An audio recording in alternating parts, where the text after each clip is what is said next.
Natay mga kuan na mga amigo dito sa San Agustin, no?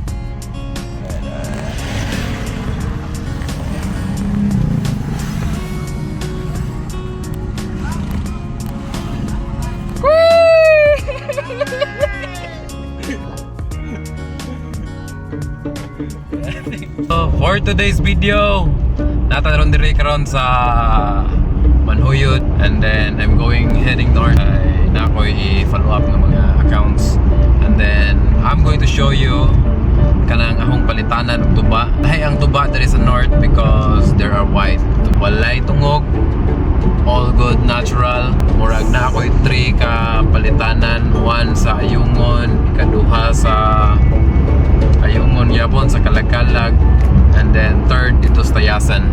So far ang akong natilawan kanang nasa Kalagkalag o kanang nasa Tayasan. Kanang sa Ayungon dugay na akong gahulat diya kay wala sila ka balik o pamaligya, no?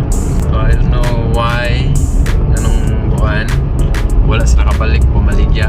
And then pakita na ko ninyo ang una na tong spot niya atuan ron ang sa Kalagkalag. Yeah, Kalagkalag ang una man natong magian. Alright, so let's see. Let's watch. So nato diri karon sa Barangay Kalagkalag ay nihunong ta dahil palit ang tuba nya. Mo na yung tuba. Palit ron. Alright, so mo na yung tuba nga nanaw karon, no. Alright, so nato diri karon sa Tayasan kay nihunong ta.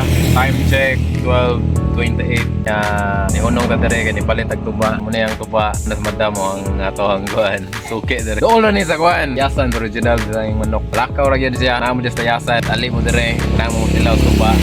Iya mga tuba diri. Muna siya. Walay tungog. Kaning diri nga sa paano siya mga suka. So ang landmark na to diri na likod. Yasan Cemetery. Diri tubaan ni madam. Bisita ra mo diri. Para mapuhon inigagi ninyo. Matik ng dagan ng mga mayong tuba diri. Muna yung balik-balikan dari sa Yasan.